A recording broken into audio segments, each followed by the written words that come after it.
Hello, loved ones.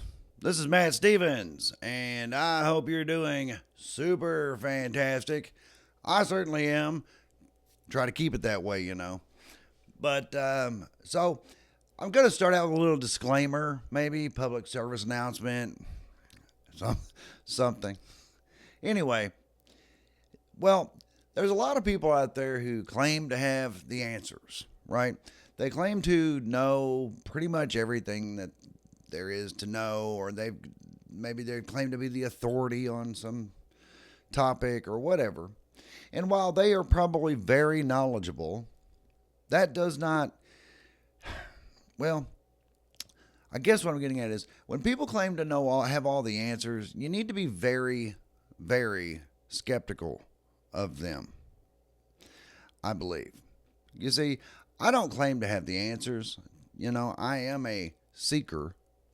I am very actively researching and bring what I have learned to you. And really, it's just in a means of kind of talking it out with myself, in a way. But you know what I mean when I say that, I'm sure.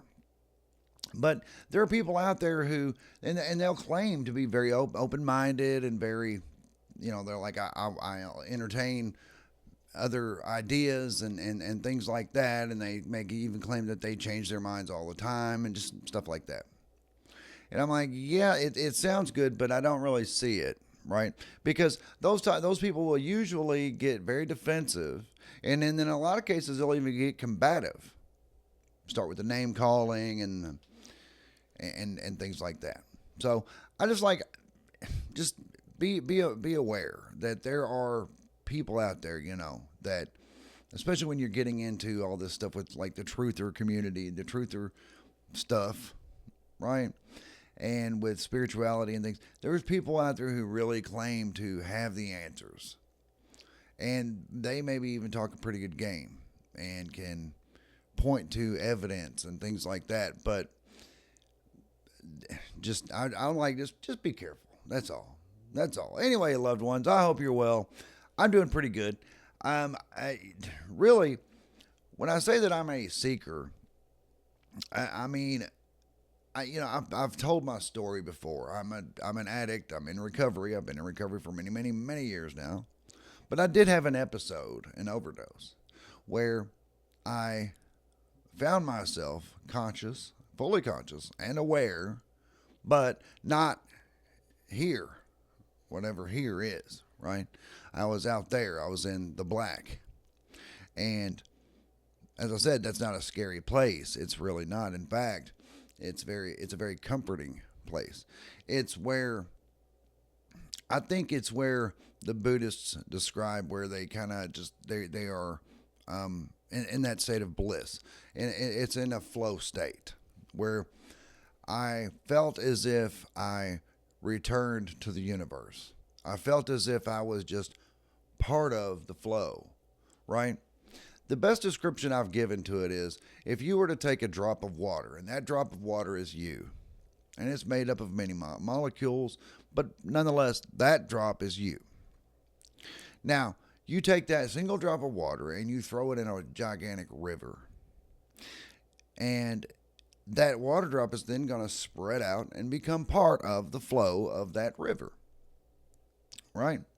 Now, every molecule that makes up that drop of water is still present. Every molecule is still there. Now, but you can find them, right? They've just become part of everything else. They've become part of the flow of that river. Although the molecules that make up the drop, still exist. And it still carries with it the history and the experience that it has gained up until that point. So that's the best way of describing that state that I can say. And it was very nice. And it was not scary. But the part that about it that I guess the whole thing put me on the path of spiritual seeking because it wasn't what I would have expected it to be. I didn't meet Jesus or whatever. There was none of that. And it was okay, But it it put me on a path of what was that? Is that where we're from? And is that where we're returning to? And I got to think that it is.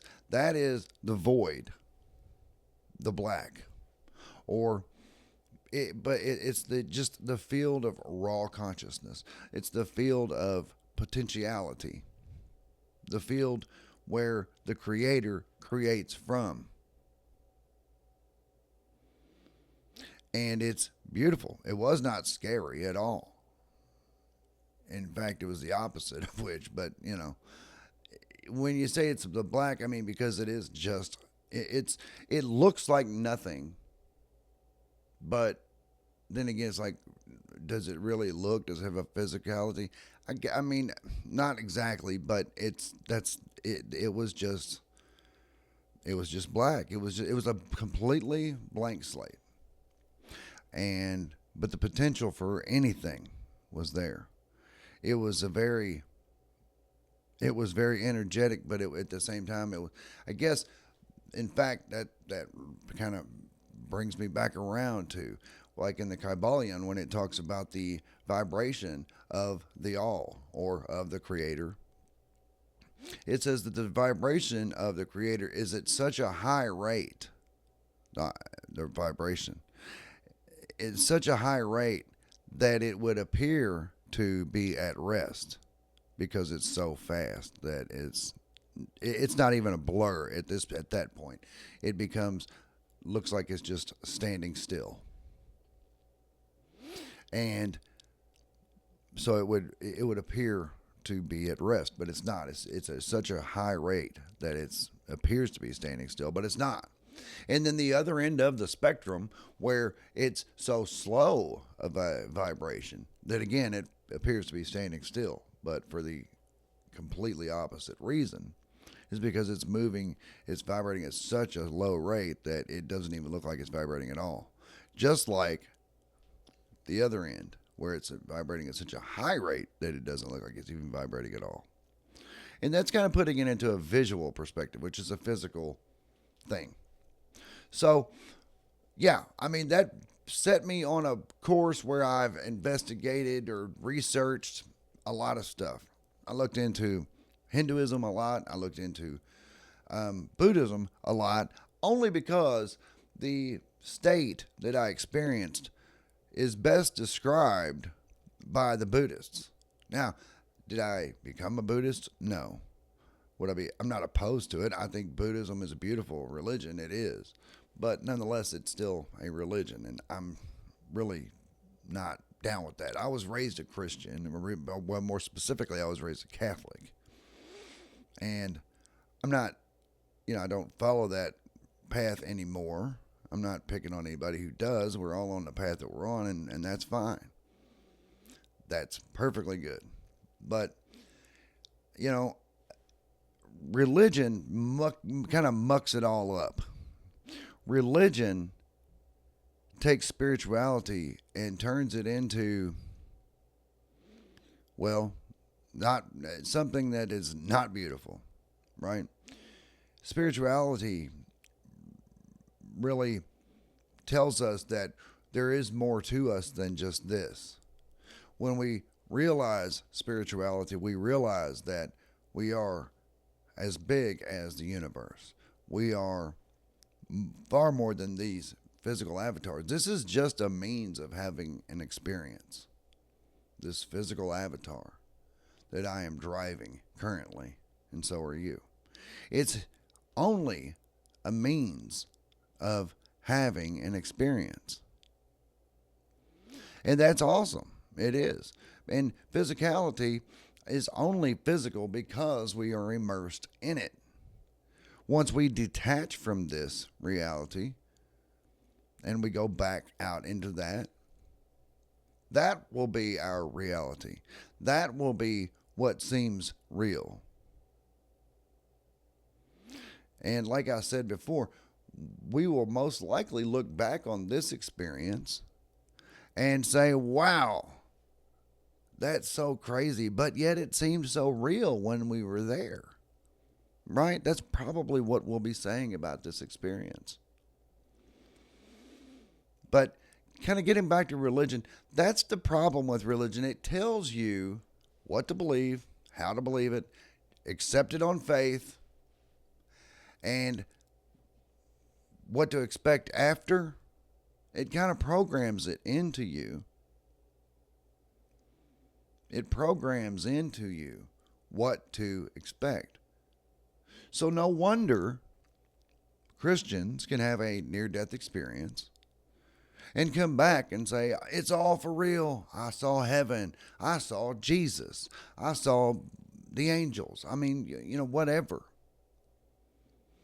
And no wonder a Hindu can come back from a near-death experience and say they saw Shiva or Krishna or whatever. I'm not entirely sure on that. I should have looked into that. But I didn't get that much into Hinduism, But then, okay, well, but then Buddhists, they will come back and they will explain the bliss, the black. That's what they experienced. So the religion programs into people what they're going, programs into them what to expect after they're out of their body. So Christians will come back and be like, we're right. It's all real. And Hindus and Buddhists, and I got to believe everybody else will too. Islam, they'll come back and say, we're the ones that are correct because I experienced it. But their subconscious mind has programmed that into that's what they're going to experience when they're out of this state. And that's just with a near-death experience. That's not a death experience. There's a difference. Near death, death. If we're alive right now, then we've never died. We were near death, right? So when we say, while I was dead, no, you were never dead. Because if you were, you wouldn't be here to tell the tale. But you were near death. And what they mean when they say that is that their body was not responding. Mine wasn't. No detectable heartbeat, no breathing, all that good stuff. For all intents and purposes. Actually, the paramedics had just given up. I was like, well, can't save them all. This is one that's just not gonna make it. But then I kicked my leg or twitched, jerked, did something. I can't remember. They told me, but I can't remember. It's not important. I did something. My body did something that made them think, oh, try them again. So they did it again, and here I am. Aren't we all just lucky for that, huh? Anyway, loved one. Yeah, I had recorded a video for today, and I was going to talk about how people in the world are just waking up. They're waking up to spirituality. They're waking up to the truth. They're waking up to how we're all being duped. Well, we're not. But the collective are being duped into being good humans, right? As I've said before, to produce, consume, obey. Produce, consume, obey. Be a good human. Get up, go to work, be productive. Pay your bills, buy stuff, go to sleep, get up tomorrow, do it again. That's being a good human. So, and then a lot of people are waking up to all of this. So I had a video completely outlined to do that. And in fact, I recorded one, but anywho, I sat down here and I'm thinking about re-recording or adding some parts or whatever. But here we go. I got inspired to do this. This is a completely inspired message. So, yes, find your own spirituality. Go into meditation and just breathe and just whatever happens, let that happen. Discover yourself and discover your journey. That's really, it's beautiful. It really is. So anyway, loved ones, that is what I got. That's what I got. And please like and subscribe. Oh, I forgot to do that. Please like this video. I really do. I hope you will, please. Helps the algorithm to spread it around more. And subscribe to the channel if you have not yet done so. know that I do love you. I really do. And I will be back directly.